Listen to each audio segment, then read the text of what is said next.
In the grand halls of Astoria Palace, where golden chandeliers cast shadows that hide 1,000 secrets, a single moment of vulnerability would change everything. What the night guard witnessed that cold December evening would shake the very foundations of the kingdom, a secret so profound that it threatened to unravel centuries of royal tradition. Sometimes the heaviest crowns are worn by the smallest shoulders, and sometimes the bravest hearts beat in the chests of those too young to understand the weight of their destiny.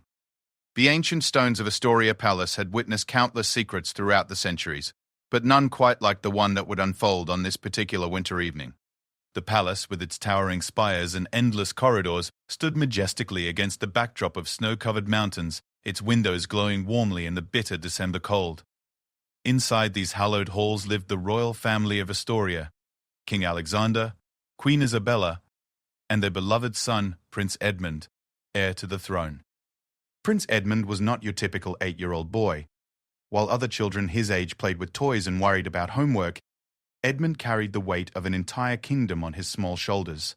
From the moment he could walk, he had been groomed for greatness, taught that his life belonged not to himself but to the people of Astoria. His days were filled with etiquette lessons, language tutors, and ceremonial duties that would have exhausted adults twice his age. The boy had striking blue eyes that seemed far too wise for his years, and golden hair that caught the light whenever he moved through the palace corridors.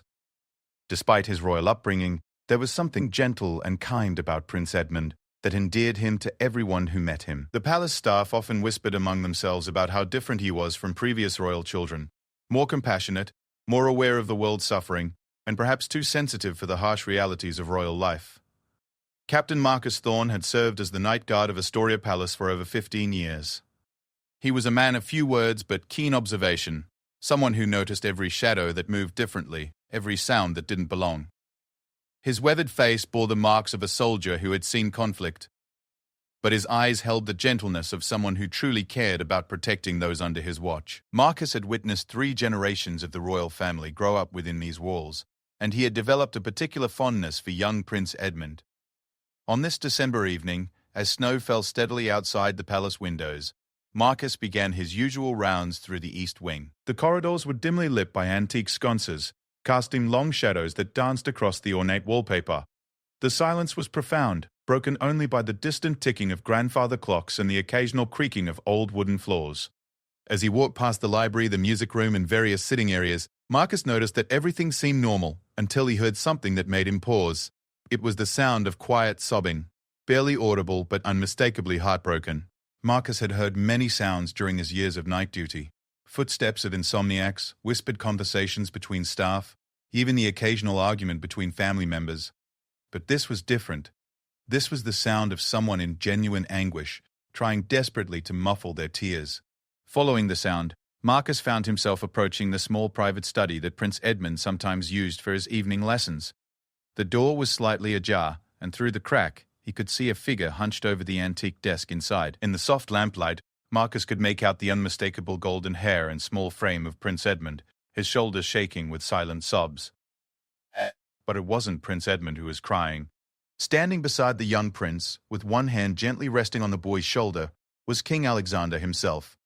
The mighty ruler of Astoria, the man who commanded respect from world leaders and never showed weakness in public, was weeping openly. His usually perfect posture had crumbled, and tears streamed down his face as he looked at something his son was showing him. Marcus felt his heart clench at the sight. In all his years of service, he had never seen the king display such raw emotion. King Alexander was known for his stoic demeanor, his ability to remain composed even in the most challenging situations. To see him broken like this, in the presence of his young son, suggested that something truly devastating was happening within the royal family. The guard remained frozen in place, torn between his duty to respect the family's privacy and his concern for their well-being. He could see that Prince Edmund was trying to comfort his father, his small hand patting the king's arm in a gesture that seemed far too mature for a child his age. Whatever the boy had shared with his father had clearly shattered something fundamental in the king's world. From his position in the hallway, Marcus could hear fragments of whispered conversation. Prince Edmund's young voice, usually bright and cheerful, was filled with a gravity that no child should possess. He was speaking in hushed tones, occasionally pausing as if choosing his words carefully. The king's responses were barely audible, consisting mainly of broken phrases and quiet reassurances that everything would be all right. As Marcus watched this intimate scene unfold, he began to piece together clues from recent weeks. There had been an unusual number of private medical consultations at the palace, discreet visits from specialists who arrived without fanfare and left just as quietly. The Queen had seemed more distant lately, spending long hours in her private chambers and appearing at fewer public engagements. The King had been working even later than usual, often seen pacing the halls well past midnight. The palace staff had noticed these changes but had attributed them to the usual stresses of royal life. Now, witnessing this moment between father and son, Marcus realized that something much more serious was happening. Whatever Prince Edmund had discovered or been told was significant enough to reduce one of the world's most powerful men to tears. As the minutes passed, Marcus watched as the king gradually composed himself, wiping his eyes and straightening his shoulders in an attempt to regain his regal bearing. Prince Edmund continued to offer comfort, his small arms wrapping around his father's waist in a hug that spoke volumes about the strength of their bond. Despite his youth, the prince seemed to understand that he needed to be strong for his father, a reversal of roles that was both heartbreaking and inspiring. The conversation between them grew more animated, with Prince Edmund appearing to ask questions and the king providing gentle answers. Marcus could see the boy nodding solemnly, as if accepting some terrible responsibility or truth that had been placed upon his young shoulders. The weight of whatever they were discussing seemed enormous, yet Prince Edmund faced it with a courage that was remarkable for someone so young. Eventually, King Alexander stood up and moved to the window, gazing out at the snow-covered palace grounds. Prince Edmund joined him, and together they stood in silhouette against the lamplight. Father and son united in some shared understanding of a difficult truth. The king's hand rested protectively on his son's head, and Marcus could see him speaking earnestly to the boy, probably trying to explain complex adult matters in terms a child could understand. As Marcus continued to observe from the shadows, he began to feel the weight of being an unwitting witness to such a private moment. He knew that whatever he had seen tonight would stay with him forever, and he also understood that his role as protector of the royal family might soon become more important than ever. If the tears he had witnessed were any indication, difficult times lay ahead for the House of Astoria. The scene in the study continued for nearly an hour, with father and son alternating between quiet conversation and comfortable silence. Marcus noticed how Prince Edmund seemed to grow more serious with each passing minute, as if he was absorbing not just information but also the responsibility that came with it. The transformation was subtle but unmistakable. The carefree child was evolving into someone who understood that life was about to become much more complicated. Finally, King Alexander knelt down to Prince Edmund's level and spoke to him with intense earnestness. The boy listened intently, occasionally nodding or asking what appeared to be thoughtful questions. When their conversation concluded, the king embraced his son tightly, holding him as if he might never let go. Prince Edmund returned the embrace with equal intensity, and Marcus could see that despite his youth, the boy understood the gravity of whatever they had discussed. As father and son prepared to leave the study, Marcus quickly and quietly retreated to his patrol route, ensuring that he wouldn't be seen. He had witnessed something profound in private, and he knew that his duty was to protect not just the physical safety of the royal family, but also their emotional privacy. Whatever secret Prince Edmund had shared with his father would remain safe with Marcus, locked away in his heart along with all the other confidences he had silently kept during his years of loyal service. The remainder of Marcus's night shift passed in contemplative silence as he walked the familiar corridors of the palace. His mind kept returning to the image of the powerful king reduced to tears by whatever his young son had revealed. The sight had shaken him more than he cared to admit, and he found himself wondering what challenges lay ahead for the royal family he had sworn to protect. The following morning brought with it an atmosphere of barely contained tension that seemed to permeate every corner of Astoria Palace. Marcus had finished his shift just as dawn was breaking over the snow-covered grounds, but sleep had eluded him as his mind replayed the emotional scene he had witnessed the night before. When he returned for his evening duties, he immediately sensed that something fundamental had shifted within the palace walls. The usual bustle of daily royal activities seemed muted, as if everyone was speaking in whispers and moving with extra caution. The household staff went about their duties with unusual solemnity, and Marcus noticed that several of the senior advisors had arrived for what appeared to be emergency meetings with the king. Palace security had been quietly increased, though the changes were subtle enough that only someone with Marcus's experience would notice the additional guards positioned at key locations. Queen Isabella had not been seen in public for 3 days, officially due to a minor illness, but Marcus suspected there was more to her absence than the palace was admitting. The Queen's personal physician had been making daily visits, arriving through private entrances and avoiding the areas where palace staff might observe his comings and goings. Her ladies-in-waiting moved through the corridors with worried expressions, and Marcus had overheard fragments of hushed conversations about difficult news and impossible decisions. Prince Edmund, meanwhile, seemed to have aged years overnight. The carefree boy who had once run through the palace halls with infectious laughter now walked with measured steps and carried himself with a dignity that was both admirable and heartbreaking. His tutors reported that he had become more focused during his lessons, asking questions about history and governance that seemed far beyond his years. It was as if the secret he carried had awakened something within him, transforming him from a child into someone who understood that his carefree days were numbered. Marcus observed these changes with growing concern as he made his evening rounds. The palace, which had always felt like a warm and welcoming home despite its grandeur, now seemed heavy with unspoken sadness. The very walls seemed to hold their breath, waiting for whatever storm was approaching to finally break. As he walked past familiar portraits of previous kings and queens, Marcus found himself wondering what secrets and sorrows they had carried during their reigns. It was during his second night of patrol, after witnessing the emotional scene between King Alexander and Prince Edmund, that Marcus discovered the next piece of the puzzle.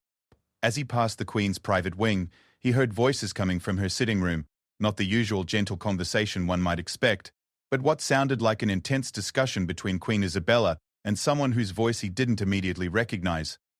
Moving closer, while maintaining his professional discretion, Marcus realized that the unknown voice belonged to Dr. Bridge, Margaret Winters, the kingdom's most respected physician and a specialist in rare diseases. Dr. Winters had been quietly coming and going from the palace for weeks, always under the cover of routine checkups or consultations about general royal health matters. Now, hearing her serious tone and medical terminology, Marcus began to understand why her visits had become so frequent. Through the partially open door, Marcus could see Queen Isabella sitting in her favorite chair by the fireplace, but her usual graceful posture had been replaced by one of obvious distress. Dr. Winters sat across from her, holding what appeared to be medical charts and speaking in the careful, gentle tone that doctors use when delivering difficult news. The Queen's hands trembled slightly as she held a handkerchief, and Marcus could see that she had been crying. "The progression is faster than we initially hoped," Dr. Winters was saying, her voice filled with professional compassion. "We need to begin making preparations and having honest conversations with those who will be affected. The family has a right to know what we're facing, and decisions need to be made about how to handle the public aspects of this situation." Queen Isabella nodded slowly, her voice barely above a whisper as she responded, "Edmund knows something is wrong. Children are more perceptive than adults often realize, and he's been asking questions that I don't know how to answer. Alexander is struggling with how much to tell him, and when. We want to protect his childhood for as long as possible, but we also know that he needs to be prepared for what's coming." The revelation hit Marcus like a physical blow. The Queen was seriously ill, possibly dying, and 8-year-old Prince Edmund had somehow discovered this terrible truth. The scene Marcus had witnessed the night before suddenly made perfect sense. The boy had shared his knowledge with his father, and the weight of that revelation had broken the king's composure completely. No wonder King Alexander had wept openly. His son had just informed him that he knew his mother was dying. Dr. Winters continued speaking, outlining various treatment options and timelines, but her tone suggested that the options were limited, and the prognosis was not encouraging. Queen Isabella listened with the stoic grace that had defined her throughout her reign, but Marcus could see the fear in her eyes, not fear for herself, but fear for what her illness would mean for her family and her kingdom. "How long do we have?" the Queen asked, her voice steady despite the tears flowing down her cheeks. "It's difficult to say with certainty, Doctor," Winters replied gently. "With aggressive treatment, we might have several months, perhaps longer. But Your Majesty, we need to be realistic about what those months will look like. There will be good days and difficult days, and eventually, the difficult days will outnumber the good ones." Marcus felt his own eyes fill with tears as he listened to this conversation. Queen Isabella had been more than just a monarch to him. She had been a kind and gracious employer who always remembered to ask about his family, and who had personally thanked him countless times for his years of loyal service. The thought of losing her was devastating enough, but knowing that young Prince Edmund was grappling with this knowledge made the situation even more heartbreaking. The conversation in the sitting room continued for another hour, covering practical matters like medical care, public announcements, and the delicate question of how to gradually prepare the kingdom for the eventual loss of their beloved queen, Marcus learned that the royal family had been quietly consulting with advisors about succession protocols and the best ways to support Prince Edmund through the difficult months ahead. What struck Marcus most profoundly was Queen Isabella's primary concern, not for herself, but for her son. She spoke at length about wanting to create positive memories with Edmund while she still could, about hoping to complete certain traditions and lessons before her strength failed her completely. She worried about how her illness would affect his education, his emotional development, and his preparation for the immense responsibilities that awaited him as the future king. "I need him to remember me as strong," she said at one point, her voice breaking slightly. "I don't want his last memories of his mother to be of weakness and suffering. But I also need him to understand that love means being present even when it's difficult, even when it hurts. These are such complex lessons for a child to learn." Dr. Winters assured the Queen that there were ways to manage her care that would allow for meaningful time with her family while also addressing her medical needs. They discussed the possibility of adjusting royal schedules to accommodate treatment regimens and the importance of maintaining as much normalcy as possible for Prince Edmund's sake. As the meeting concluded, Marcus quietly retreated from the area, his mind reeling from what he had learned. The secret that Prince Edmund carried was indeed devastating. His mother was dying, and he somehow understood this reality even though his parents had tried to shield him from it. The boy's courage in sharing this knowledge with his father was remarkable, but it also meant that he was now carrying a burden that no child should have to bear. Over the following days, Marcus watched the royal family navigate their new reality with a combination of grace and heartbreak that was both inspiring and devastating to witness. King Alexander threw himself into his work with renewed intensity, as if trying to handle as much state business as possible, while he still had his wife by his side to share the burden. The king's face showed the strain of his knowledge, but he maintained his public composure with remarkable discipline. Prince Edmund, meanwhile, seemed to understand instinctively that his behavior was being closely observed by everyone around him. He attended his lessons with perfect deportment, participated in royal duties with unusual seriousness, and showed his parents a level of consideration and affection that spoke volumes about his emotional maturity. Marcus often saw the boy seeking out quiet moments with his mother, sitting beside her during afternoon tea or reading aloud to her in the evenings. The most poignant moments came when Marcus observed the family together during their private time. King Alexander and Queen Isabella would watch their son with expressions of fierce love mixed with profound sadness, knowing that their time as a complete family was limited. Prince Edmund seemed to sense their emotions and responded by being more affectionate than usual, as if he was trying to store up enough hugs and kisses to last a lifetime. The palace staff, meanwhile, remained largely unaware of the full extent of the situation. They knew that the Queen was unwell, but the gravity of her condition was known only to a very select few. Marcus found himself in the unique position of understanding the family's pain while being unable to offer any direct comfort or support.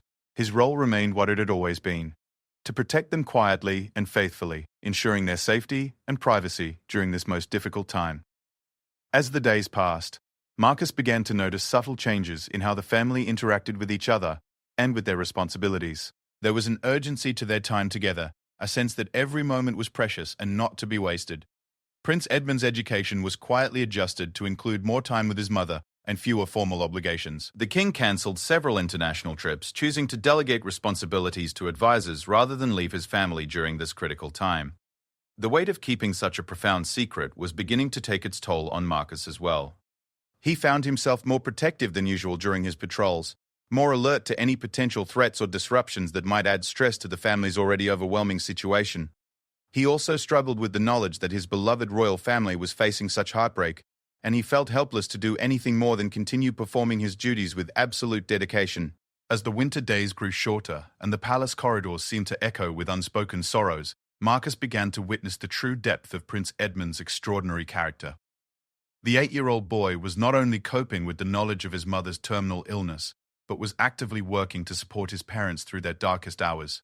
His transformation from a carefree child to a young man carrying the weight of impossible knowledge was both heartbreaking and inspiring to observe. Marcus noticed that Prince Edmund had begun spending every available moment with Queen Isabella. The boy would arrive at her private sitting room each morning with his school books, insisting on doing his lessons where she could see him. When she was too tired to sit up, he would quietly read aloud from her favorite novels.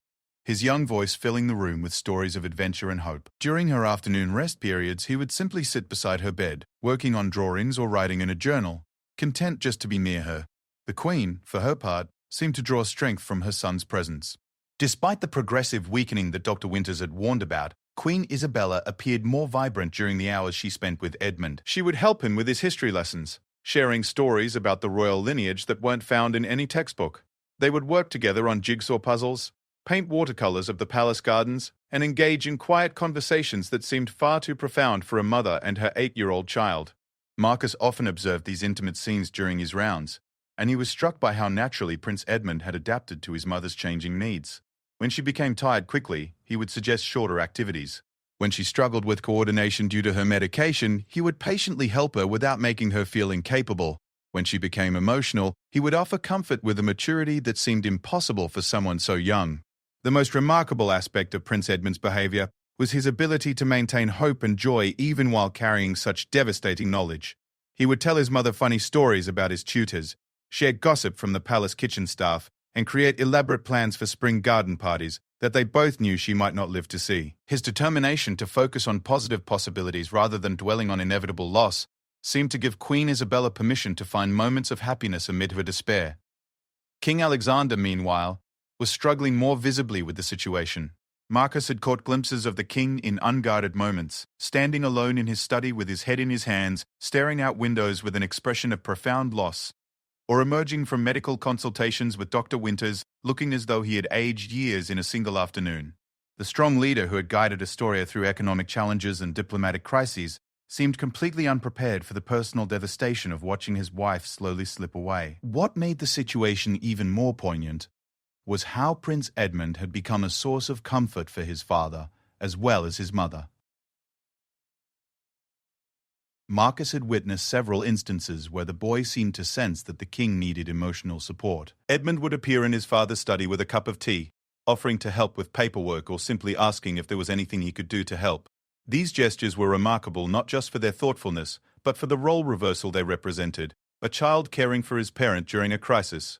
The palace staff had begun to notice changes in the family's routines, that they attributed most of them to the Queen's ongoing health concerns rather than understanding the full gravity of the situation.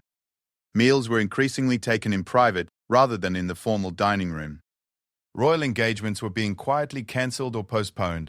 The King's meetings with advisors had become more frequent and more intense, often lasting well into the evening hours. Marcus learned more about the family's situation during another late-night conversation he inadvertently overheard, this time between King Alexander and his most trusted advisor, Lord Chancellor Harrison.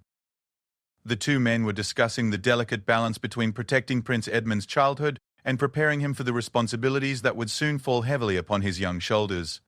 "He knows more than we've told him," King Alexander was saying, his voice heavy with exhaustion. "Isabella thinks he may have overheard one of our conversations with Dr. Winters, or perhaps he's simply more perceptive than we've given him credit for.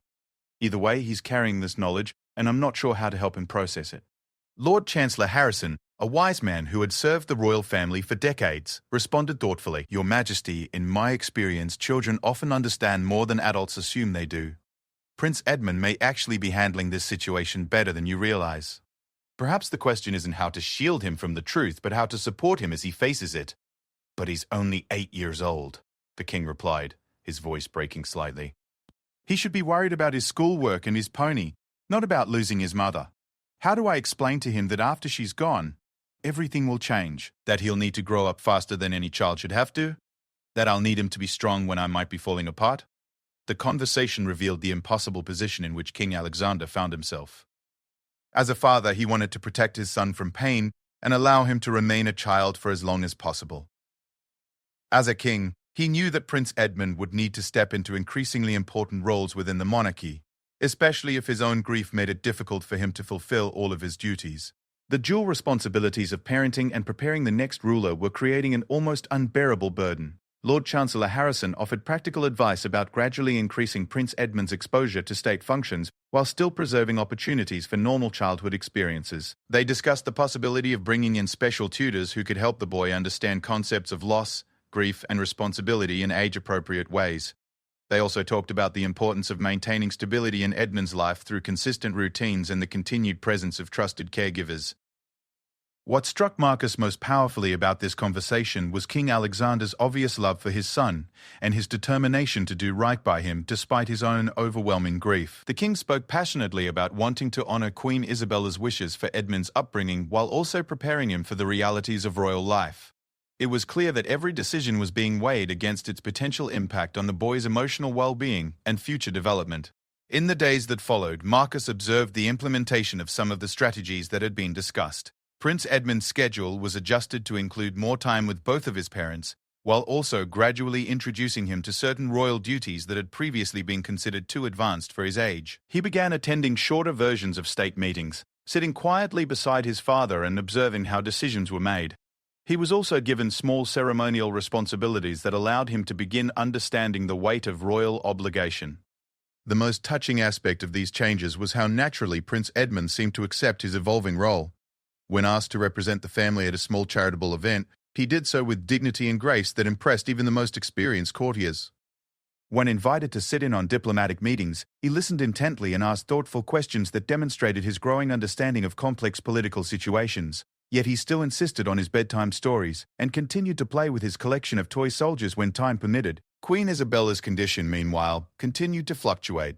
Some days she seemed almost like her old self, able to participate in family activities and even handle light royal duties. Other days, the effects of her illness and treatment were more pronounced, leaving her exhausted and requiring extensive rest. Prince Edmund had learned to read these subtle changes in his mother's health, adjusting his expectations and behavior accordingly. On her better days, Queen Isabella made extraordinary efforts to create special memories with her son. She would arrange private picnics in the palace greenhouse, where they could enjoy warm sunshine even during the cold winter months. She taught him traditional royal dances, even when the movements tired her quickly. She worked with him on a special project, a detailed scrapbook of their family's history that would belong to him after she was gone. During her more difficult days, Prince Edmund would simply spend quiet time in her presence, reading or drawing while she rested. He had developed an intuitive understanding of when she needed space and when she needed company. His presence seemed to bring her comfort even when she lacked the energy for conversation or activities. The emotional toll on the entire family was evident to Marcus during his nightly patrols. He would often find King Alexander working late in his study, surrounded by state papers but clearly struggling to concentrate. The king would stare out the windows or sit motionless for long periods, lost in thoughts that Marcus could only imagine. Sometimes he would find the king standing outside Queen Isabella's door, as if gathering courage before entering to see how she was feeling that day. Prince Edmund, despite his remarkable maturity, was still a child dealing with impossible circumstances. Marcus occasionally witnessed moments when the boy's composure would crack, a brief crying spell in an empty corridor, a moment of angry frustration when a favorite activity had to be cancelled due to his mother's health, or periods of unusual quietness that suggested he was processing emotions too complex for his years. What remained constant throughout these difficult weeks was the family's obvious love for each other and their determination to face their challenges together. Even in their darkest moments, they continued to find ways to express affection and support. King Alexander would surprise his wife with small gifts or arrange for her favorite musicians to perform privately. Queen Isabella would write encouraging notes for her husband to find in his daily paperwork. Prince Edmund would create drawings and stories designed to make his parents smile. The strength of their bond was perhaps most evident during the evenings when they would gather in Queen Isabella's sitting room for what had become their new family tradition. Prince Edmund would read aloud while his parents listened, creating a peaceful atmosphere that allowed them all to focus on being together rather than on the uncertainty of their future. These quiet moments represented the eye of the storm. Brief periods of calm within the chaos of fear, grief, and overwhelming responsibility. The bitter January wind howled around Astoria Palace as Marcus began what would prove to be one of the most emotionally devastating nights of his career. 3 weeks had passed since he first witnessed King Alexander's breakdown, and the situation within the royal family had reached a critical point. Queen Isabella's condition had taken a dramatic turn for the worse, and the careful balance they had maintained between hope and reality was beginning to collapse under the weight of inevitable loss. Dr. Winters had been summoned to the palace that morning and had remained throughout the day, her presence a clear indication that the Queen's health crisis had entered a new phase. Marcus had observed a steady stream of senior palace officials, family advisors, and clergy members arriving for what appeared to be urgent consultations. The atmosphere throughout the palace was heavy with anticipation and barely contained grief. Prince Edmund had not attended his regular lessons that day. Instead, Marcus had seen him moving quietly through the corridors with his nanny, Miss Charlotte, who had been his constant companion since infancy. The boy's face showed strain that no 8-year-old should have to endure, yet he continued to carry himself with the dignity that had become his trademark during these difficult months. His questions to Miss Charlotte, fragments of which Marcus had overheard, revealed a child trying desperately to understand concepts of mortality that challenged even adult comprehension. As evening approached, Marcus noticed that the king had not emerged from the royal private wing for several hours. This was highly unusual, as King Alexander typically maintained his public schedule regardless of personal circumstances. The absence of any official royal business suggested that the family was dealing with an immediate crisis that required the king's complete attention. During his early evening patrol, Marcus encountered Dr. Winters leaving Queen Isabella's chambers with an expression that confirmed his worst fears. Her usual professional composure had been replaced by obvious sadness, and she moved through the corridors with the heavy step of someone who had just delivered devastating news. When she briefly spoke with Miss Charlotte, her whispered words and gentle tone suggested that the final phase of Queen Isabella's illness had begun. The palace staff, while not privy to specific medical details, had clearly sensed the gravity of the situation. Conversations were conducted in hushed tones. Movements were more careful and respectful, and there was an overall atmosphere of reverent waiting. The kitchen staff had prepared foods that could be easily digestible for someone very ill, and the housekeeping team had focused their efforts on maintaining perfect quiet and cleanliness in the areas surrounding the royal family's private quarters. As Marcus continued his rounds, he found himself drawn repeatedly to the corridor outside Queen Isabella's suite. He could hear quiet voices from within, the king's deep tones, occasionally interrupted by Dr. Winter's gentle medical explanations and the softer sounds of Prince Edmund's young voice. The conversations seemed to flow between practical medical discussions and more emotional exchanges between family members who were facing the reality of their approaching separation. It was nearly midnight when Marcus witnessed another scene that would remain etched in his memory forever. As he passed the corridor leading to the family's private chapel, he saw King Alexander emerge from Queen Isabella's rooms, carrying Prince Edmund in his arms. The boy was not asleep, but was wrapped in a soft blanket, his arms around his father's neck and his face pressed against the king's shoulder. Father and son moved slowly toward the chapel, their silhouettes creating a poignant image against the dimly lit hallway.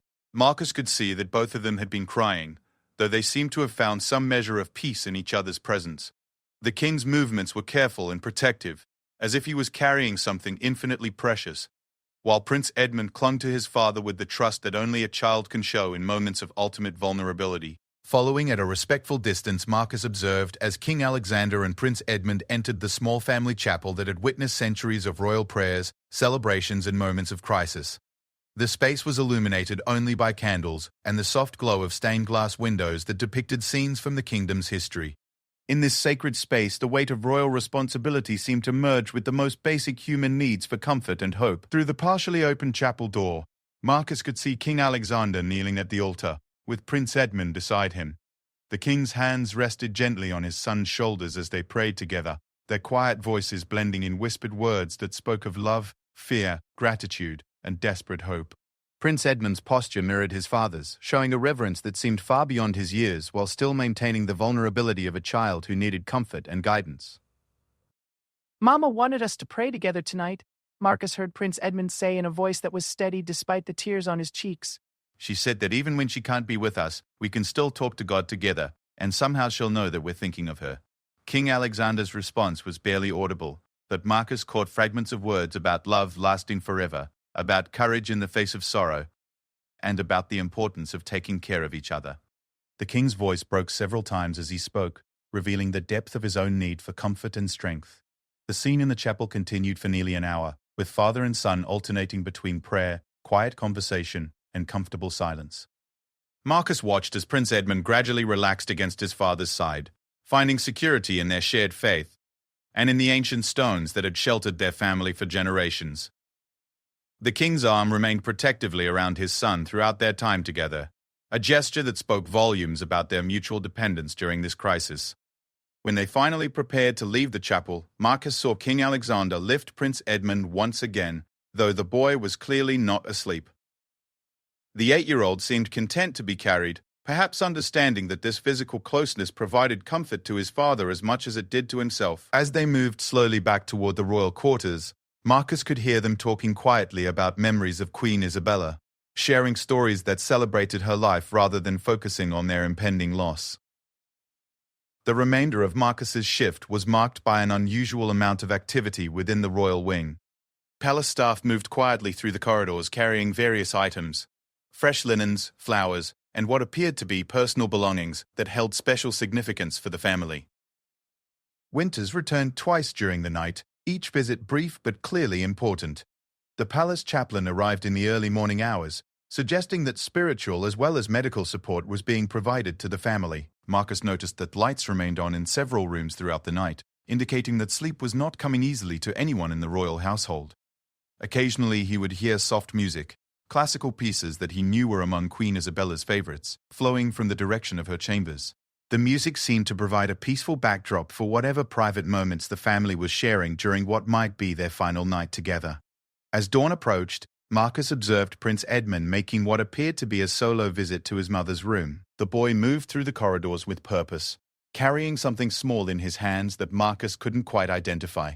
His demeanor suggested someone who had made an important decision and was determined to follow through with it, regardless of how difficult it might be. When Prince Edmund emerged from his mother's chambers nearly 2 hours later, his face showed a mixture of sadness and resolution that was remarkable in someone so young.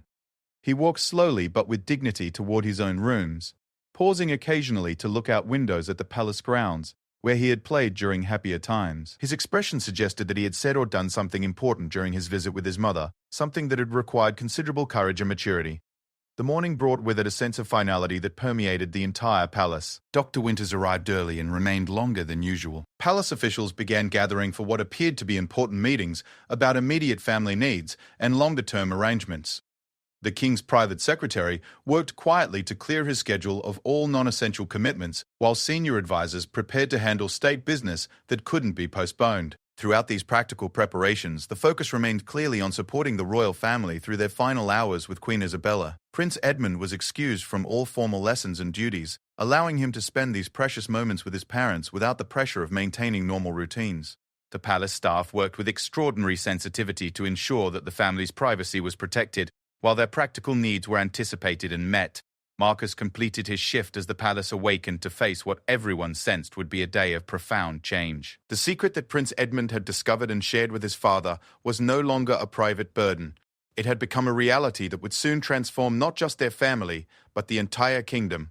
The courage and love that Marcus had witnessed during these dark weeks had been remarkable, but the most difficult challenges still lay ahead for a king who was about to lose his wife, and a boy who was about to lose his mother, while learning to carry the weight of a crown.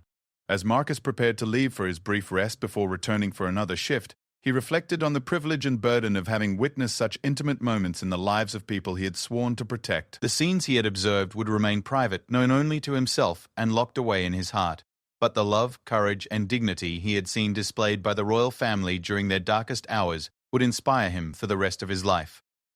The pale morning light that filtered through the frost-covered windows of Astoria Palace on January 28th carried with it an air of profound solemnity that seemed to touch every corner of the ancient building.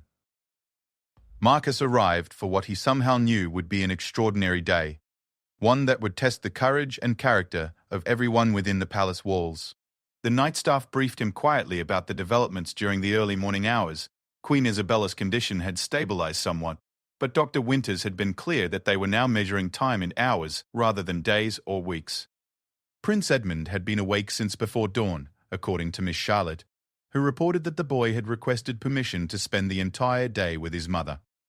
His request had been granted without question, and arrangements had been made to bring his meals and any comfort items he might need directly to Queen Isabella's suite. The 8-year-old understood, with wisdom far beyond his years, that this day would likely be their last together, and he was determined to make the most of every precious moment.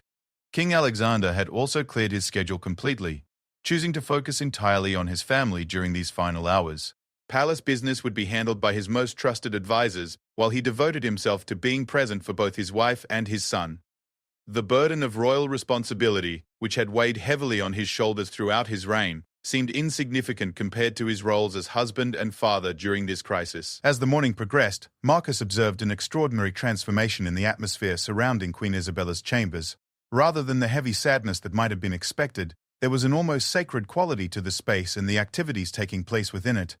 Family members moved with purpose and grace, focusing on creating an environment of love and peace rather than dwelling on their impending loss. Through his careful observations during routine security checks, Marcus witnessed remarkable scenes of intimacy and strength. Prince Edmund had positioned himself at his mother's bedside with a collection of books, drawings, and small treasures that he wanted to share with her. He read aloud from fairy tales, showed her pictures he had drawn during their time together, and talked animatedly about plans for the palace gardens in spring, plans he somehow continued to make despite knowing she wouldn't be there to see them. Queen Isabella, despite her obvious weakness, seemed to draw energy from her son's presence and determination to remain positive. She listened to his reading with obvious pleasure, admired each drawing with genuine enthusiasm, and engaged in conversations about future possibilities as if they were certainties rather than impossibilities. Her focus remained entirely on Edmund, ensuring that his memories of their final day together would be filled with love and connection, rather than sadness and fear. The most remarkable aspect of their interaction was Prince Edmund's complete acceptance of the situation, combined with his refusal to let it overshadow the joy of simply being with his mother. When she became tired, he would adjust his activities to accommodate her needs. When she seemed uncomfortable, he would offer water or pillows without being asked. When she appeared sad, he would tell jokes or share funny stories until she smiled again. King Alexander moved in and out of the room throughout the day, sometimes participating in the activities with his wife and son, other times stepping away to handle necessary arrangements or simply to compose himself. Marcus observed several moments when the king would pause in the corridor outside the room, gathering strength before entering to face the reality of what was happening inside. The palace staff worked with extraordinary sensitivity throughout the day, ensuring that the family's needs were met while maintaining absolute privacy and quiet. Meals were prepared with special attention to Queen Isabella's preferences and dietary restrictions. Fresh flowers were arranged in her rooms at regular intervals. Her favorite music played softly in the background, creating an atmosphere of beauty and tranquility. Dr. Winters maintained her professional vigil, monitoring the Queen's condition while staying as unobtrusive as possible.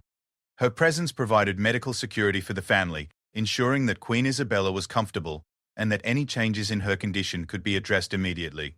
She also served as a source of guidance for King Alexander and Prince Edmund, helping them understand what to expect and how to provide the best possible support.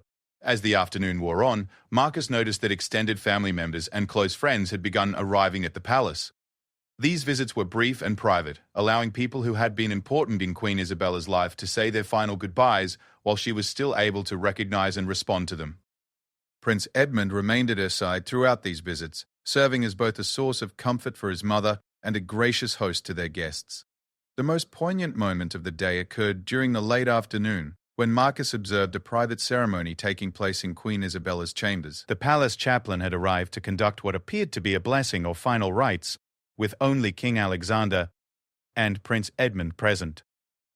Through the slightly open door, Marcus could see the three of them gathered around the Queen's bed, their heads bowed in prayer. What struck Marcus most powerfully about this scene was Prince Edmund's participation in the ceremony.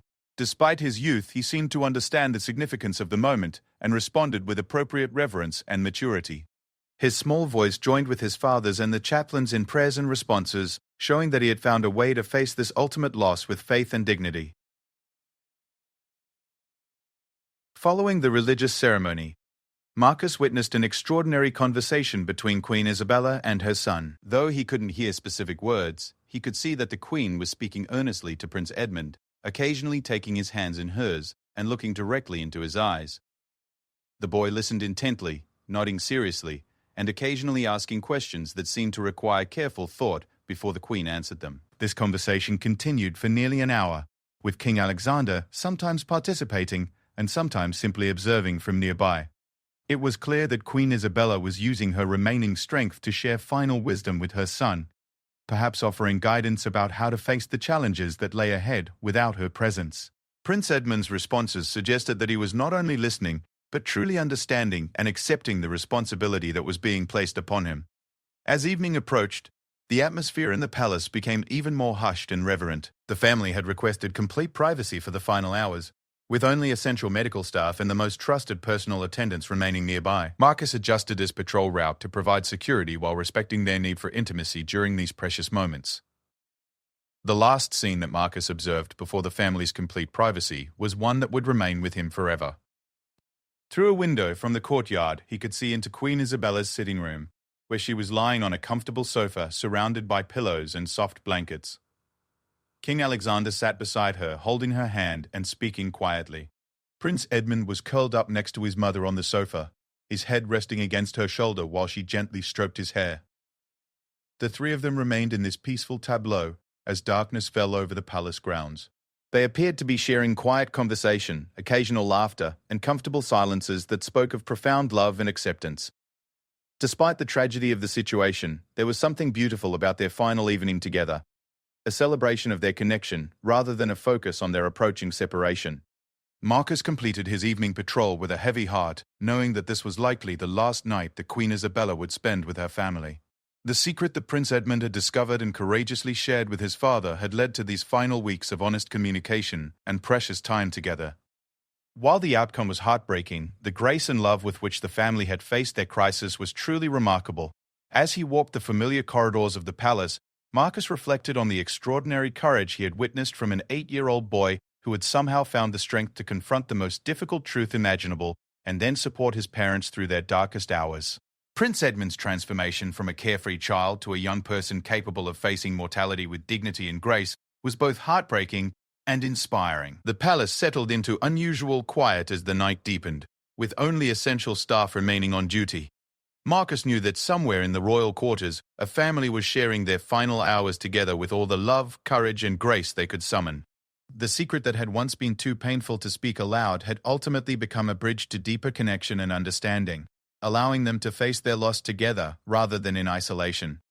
In the early hours of January 29th, Queen Isabella passed away peacefully in her sleep, surrounded by the love of her husband and son. Prince Edmund, who had carried the weight of knowing this day would come, found the strength to comfort his father and to begin the journey toward becoming the remarkable leader that his mother had always believed he could be.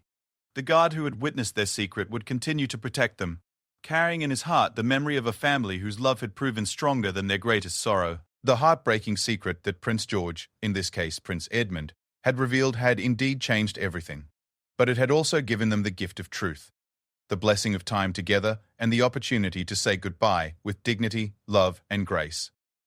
In the end, the courage of one small boy had helped his family face their greatest challenge with honor, creating a legacy of strength that would guide the kingdom through the difficult days ahead.